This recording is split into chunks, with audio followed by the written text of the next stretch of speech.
Hi, I'm Dave Filoni, supervising director of Star Wars The Clone Wars, and we're going to talk about Obi-Wan Kenobi Undercover. What does that mean? Well, if you saw the 4-part arc, we know that Obi-Wan goes through some transformations. Doesn't look like Obi-Wan Kenobi for most of the arc because he is in disguise as a bounty hunter, oddly enough. It's a pretty exciting thing to do, and I got a group of my leads together who made it all happen to talk about it. So let's see what they had to say.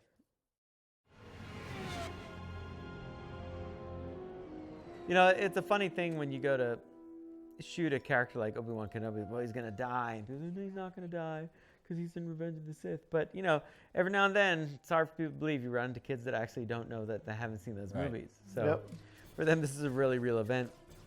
And, you know, this is a great repurposing of our sets to do this. I especially like the little cigarette smoke here, blasting off the box there. That stuff is fantastic. Yeah, this was fun to play with light around here. Just have this rooftop purple, green, red, and white. The neon, to always have that just constantly changing. You know, some of these elements have better detail painted on them than others. We'll have to kind of look at that when we go to use them again. Oh no. You know, that's still a good fall. That is a good fall. No matter what you're wearing. Yeah. It's gonna hurt a little bit. It's gonna leave a mark. And this was something, you know, Joel and I were trying to coordinate on the effects for this and have this thing spin to do the whole smoke, which now we're doing pretty much every time we see these things. It's cooler that way. Yeah, rather it than is, landing definitely. on the floor. Rather than just, I love that shot. Love this. Yeah. A lot of Caravaggio and Rembrandt reference for lighting in here. A little bit of almost a tear. A little bit. Yep. Almost. She's tough though. Ahsoka's tough anymore. She needs to cry.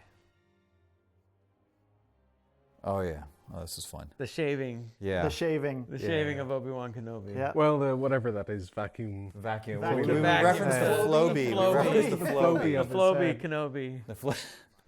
It was funny. I actually just watched this episode with my kids this past weekend. Really? And they saw Obi-Wan going bald, and they were like, "Ah, he's bald!" They were going nuts. Really? It was really funny. But they could to see handle them. it. They could handle it. It was okay. It was okay. Well, time for a shave. For anyone that's wondering, the face that's under the beard is not the face that's normally under the beard. That's true. Because the beard doesn't normally The come off. You don't want the face that's under the beard No. normally. So this is a custom face. I mean, Yeah. this is the only time you'll see this. That's right. This head get used. It's pretty good. It's like it's kind of Ewan, It's but it's just not. It's the eyebrow and the chin. Pretty shocking. It's just I so mean, strange anytime to you see see him anybody, just I mean, out of there. it's different. And in an animated world, it's exactly the same as it would be. Facial transformation program loaded. We were trying to figure out how to get Obi to kind of change his face. We kept referencing like inner Inner space, yeah. And so the way to just make him morph was just take all of his face shapes. We had this We crazy just idea to basically take his face shapes and just go back and forth between all of them as fast as possible. And This you get just looks Here we go. Yeah, You don't here's like needles. The inner space. Transformation initiated. And that effect came out really good. Yeah, with the blur and everything. Yeah. I felt the same way when the Steelers lost the Super Bowl. I just couldn't handle it. It was shaking all over, spazzing out, and just, you know. This is where Ashley Eckstein, she ad-libbed this line. I want to check his midichlorian His midichlorian count. That's right. Wow. I want to check his midichlorian count. What's wrong with pretty her? awesome. That's Gets a pretty laugh funny. wherever you are. She's great. They're a little Ugnaught sitting at the bar. Nice to see them get out, Yeah. away from the carbon freezing right. chamber. I Yep. mean, you know, I love these hallways we do with all the posters and the dinginess. Still trying to get that neon light or that black light look. Black light. Challenging and This was cool, the way it got revealed. As it came into the light here, and you're like, whoa. George asked for that big tattoo. tattoo. That's right. Yeah. Right before we got going. I think we were already in production. I think Killy and I already had the tattoo on there, and then he wanted the circle. The circle, right? Yeah. Specifically added. He also wanted it more of a birthmark looking thing and not so sort of Darth Maul tattoo, so that you weren't sure how much of that was just markings on his face. This is your brilliant plan? Not the first time I've broken out of this stinkhole. So here they are running around in very definitely not just the Citadel again. That's right. Completely different set. Completely different. Yeah. Just change the color of the light. That panel is new. That is. You're right. See, that wasn't in the Citadel. But what's great is that you definitely, it has the right feeling. Yeah. Oh, It's always definitely. like that Death Star That's the thing. It's feeling. like if you ever pay really close attention in A New Hope to the Death Star shots, Yeah. you can Oh, see yeah. the set that they're shooting on. They're really clever about how they use the angles, and we've had to kind of get creative in that same way. You only have this much hallway. Yeah. Right. That's Now like Vader everything walked ends down in a here with two T. TIE fighter pilots. Yeah. That's just where Han Luke was, earlier. Earlier. But it all works. I mean, that's the beauty of it. These little hats was something that I added because Clone Wars Adventures, the game, had clones wearing those hats, and I thought, my gosh, that's great. Yeah. Why didn't we think You of had that? so hat Star envy, Wars. just raging hat envy, and you just wanted them. We had to have it. Yeah. Because kids are playing that game, their clones have hats, so now this It's guy also is the garlic sandwich. bread guy. He's our favorite. Yeah. The legendary sandwich man. That sandwich, I thought it was garlic bread. It's a sandwich. think it's a It's sandwich. like cheese An toast. actual yeah, I think it doesn't is. It does. I mean, Yeah. food on animation, Yeah. anything is hard. In 2D, it was always hard. I mean, that is, to promote, one of our sister studios at Pixar when they did Ratatouille. I mean, the Ratatouille, food that they did is one Absolutely. of the miracles of the movie. yeah. I mean, because normally that stuff That stuff it doesn't- I mean, we got Satine's having a big banquet. She's ordering galactic KFC every time, or tofu blocks. Or tofu blocks. That's right. Yeah. But I don't know. I mean, I It's have never. gotten better. Yeah, Yeah. and no one else would attempt to kill Cad Bane with food. I mean, that clone just threw a sandwich at him. Yeah. It was worth Yeah. a try. you Yeah. know. It's a visual distraction. That's right. So much bread. He's not a bread. He's not a gluten guy. Yeah, Bane, that's true. obviously, Well, you so can tell thin. from his Yeah. slender frame. true. Yeah.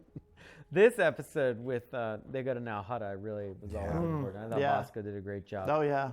The level of characters he got in the street really filling it Yep. makes it really feel like Yeah. one of the grand old Star Wars environments that you go to with all the characters walking around. Yep. Too many to count. And then this place, of course, Yeah. the land of extra prop items. There you go. One of the, There we like, go. most obvious Yes. sort of shout outs. Yes. Cool though. It is It cool. is cool. Well, you It's liked cool. it. I do like Good. it. Well, It's you good. got the It was very, plunk very of last approval. minute. Actually, there's no design for that hat. That went straight into modeling. Well, Well, You know, it's come weird on. though. Yeah. if they even mess so. that up. Well, There's some I pretty good like this reference hat for on it. Cad Bane. Yeah. I like this hat on really Cad like this Bane, I hat. do too. Yeah. Yeah. Yeah, well, I was close to keeping it, but There's something just more dangerous about him. it's smaller. Yeah. Yeah, it streamlines his look. Like, I like Cad because he can make even a toothpick a weapon. The toothpick works so well with him Yeah, too. it It's so much does. fun to like rattle around in the mouth and be Like that. pushing like, the shapes and constantly Yeah. takes You it know, from one side to originally- the other. It's- Originally, Brings his and I think bolt. I can say this, originally it was a cigarette. That's right. When Really? we first saw Cad Bane, the first time we ever animated him, he was in a hotel, and he was standing by a window, and there was slat lighting on him. Okay. And he was sitting there, and his hat really low, and he went, Yeah. and he pulled in, and then the ember, and then it lit up.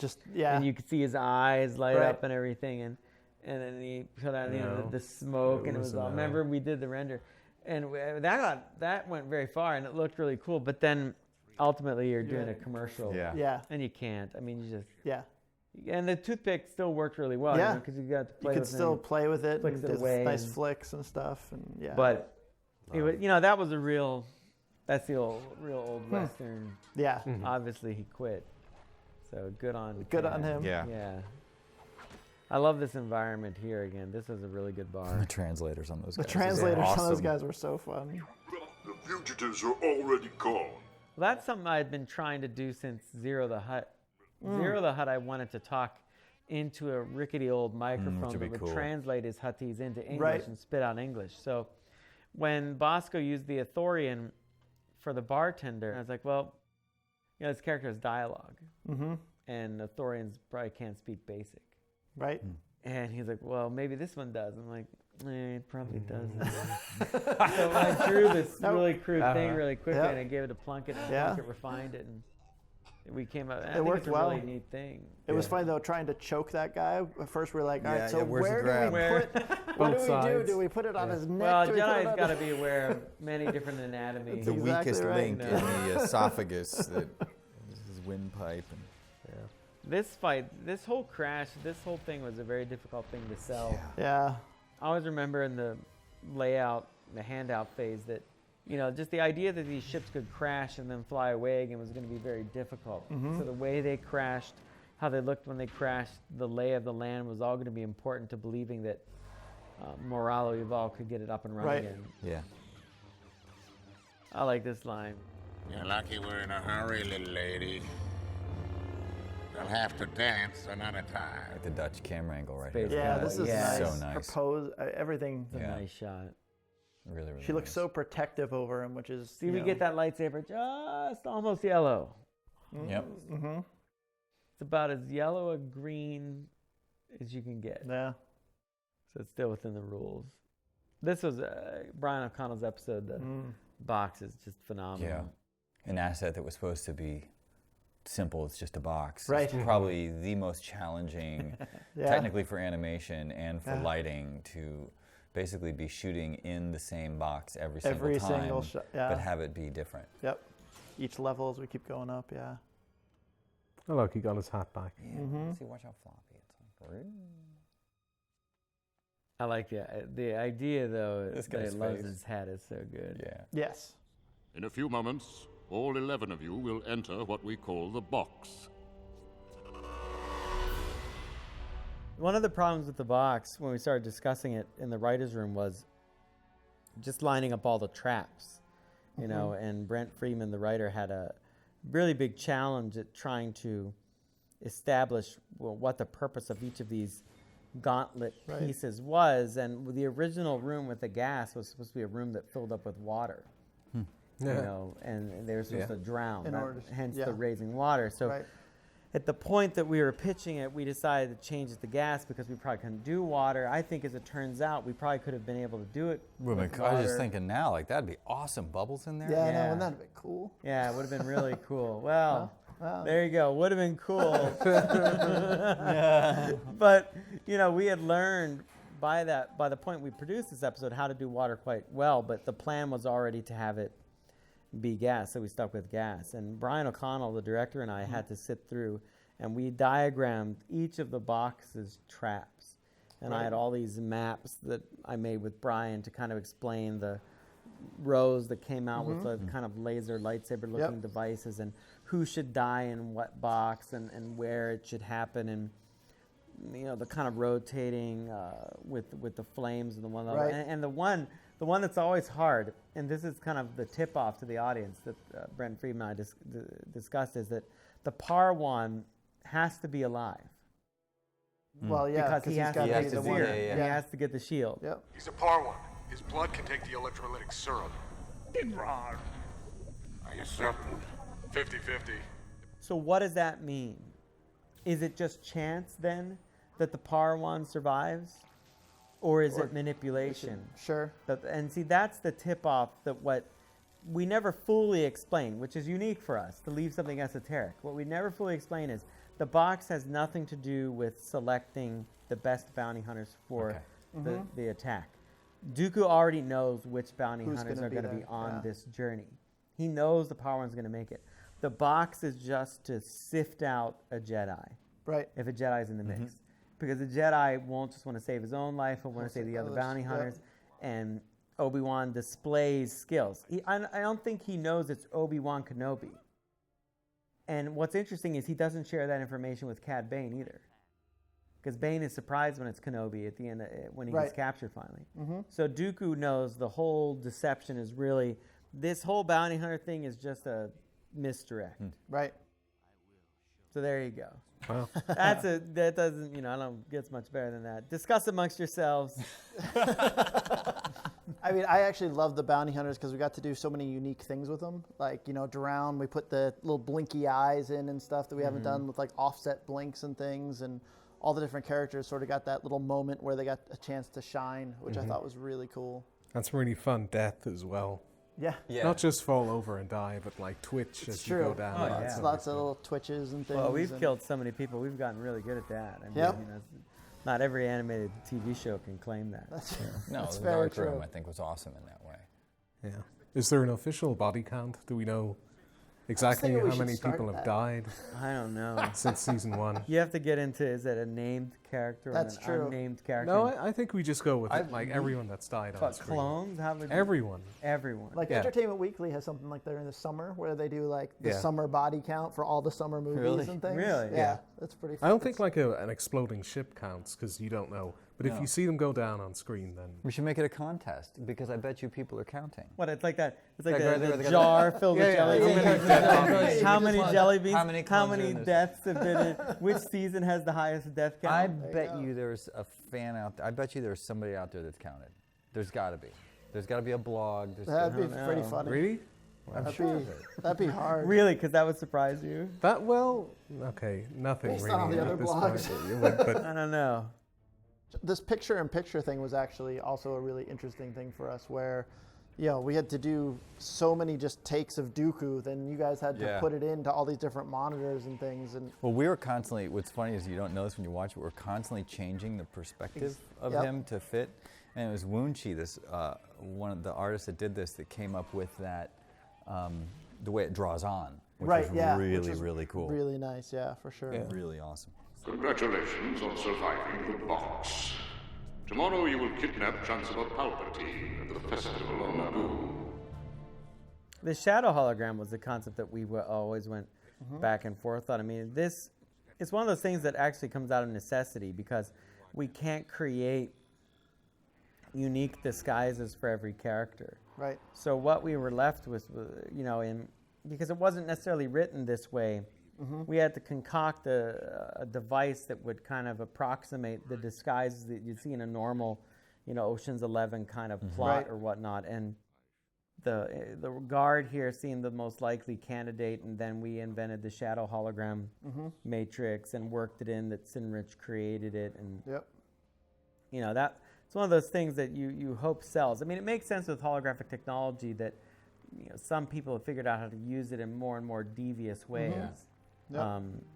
Then you always get into that, you know, do the Jedi sense these guys or not? And I think you always have to just accept on a certain level when things are so clouded, it gets a lot harder to figure everything. Intentions get hard to sense, but I mean, because otherwise, you know, the whole plot doesn't work. But you know. But this one was always going to be tricky because as soon as you read the script and you know you're on Theed, you're sort of going, uh-oh.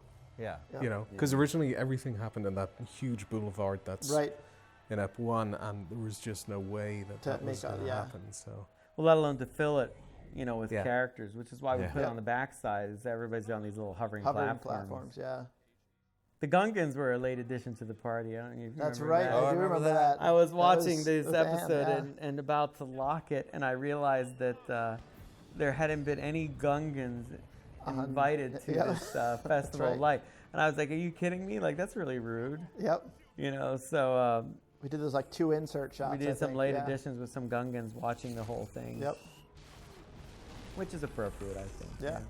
Tricking the Jedi, I mean, it's so difficult. The timing of this, and we re-edited this sequence so many times when they kidnap him to make it, you know, just believable enough that you can get away with this. And the timing with the shadow hologram effect, just so you see them long enough. That was so tricky. There were a lot of retakes.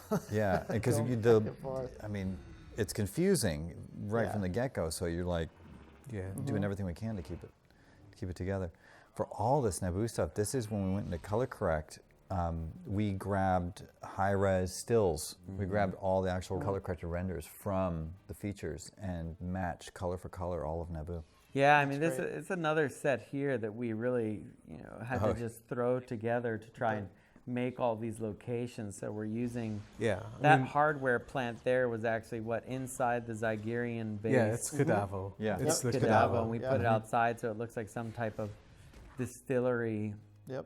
I mean, it's one of those things that when you're at the writing phase and working with everybody, you think you need these buildings here. In reality, when you look at it, we would have been fine if we just sunk some of those big heads out there made of stone, you know, because ultimately I thought we were going to go over to that place and within it. Yeah, in the script, they actually went inside this warehouse and did stuff. But when the blocking came in from the episodic director, he hadn't taken them over there.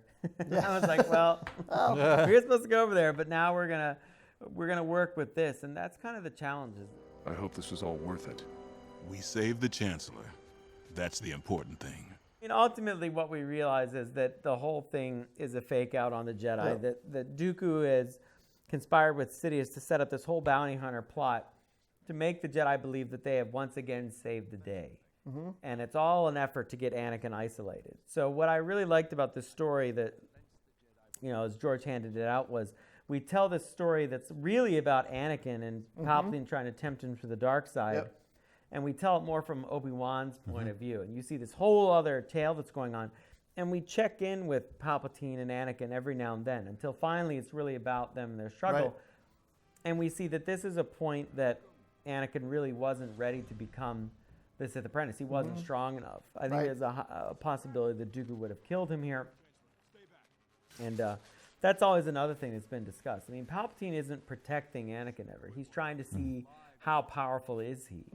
And this is kind of a little litmus test. And George said that, Sidious would do this more than once. There's not just the one kidnapping of the Chancellor. That there are these kind of milestones. And when Anakin is strong enough and destroys the Count, or if he's too weak and the Count destroys him, defines his kind of status. Right. It's a long-term training of a Sith. I mean, that's the thing. It's like you don't just snap and suddenly, I've red eyes and I'm a Sith. I mean, it's really an elongated thing. And Anakin has been building this kind of bias against the Jedi and against, kind of the structure of the way they work for many years, as we found out in this show, which really feeds into supporting what's going on in Revenge of the Sith and why he makes the decisions he does and why he doesn't feel like when he turns on the Jedi, he's really turning on a family. He's turning on a family that he feels in a lot of ways has abandoned him, which is relevant to some things that we see in Season 5. You guys know what I'm talking about. Yes. Was this the first time that we saw Palpatine's newer outfit? I think it is. Because he used to have the big sort of winged shoulder pad. Yeah, it was also the first time we saw with the eyebrow kind of thing. We changed the model a little bit so he could get more, more Palpatine and more emotion. The best out of the sequence, face, I think, is between him and Anakin in his office. You cannot deny your feelings, Anakin. They are what make you special. That's so played fantastic. out so well. Ian is so brilliant. I mean, every time we talk about Ian now for the next several months, as we still have footage of him portraying Palpatine. I mean, he is superb. I mean, it's so hard to find a replacement for him. You have no idea. I mean, it's he's such a singular talent. I will make certain that sacrifice was not made in vain. So unique and really knew the character and knew Matt Lanter well, and they, Matt coming into voice acting as Anakin, really kind of his first big voice acting job. There is kind of a mentoring that went on between him and Ian. It's a very natural thing, and that's awesome. when Ian's talking to you in that voice of his, and you're just looking at Lanter, and you're like, oh man, he's really going to turn to the dark side. Luckily, we still have a lot of work from Ian to show for everybody to watch well into Season 5. Ian Abercrombie will still be portraying Palpatine, even though he's passed on. We just recorded that far in advance. And I have to say, his final performance comes in that one epic moment that we all know. And that's something that you're not going to want to miss. I know you won't miss it because it is his best. Chancellor, are you all right? Yes. Thanks again to the heroics of the Jedi. As long as I live, no harm will ever come to you, Your Excellency. Well, here's to your long and prosperous life, Anakin. One shudders to think where the galaxy would be without the Jedi.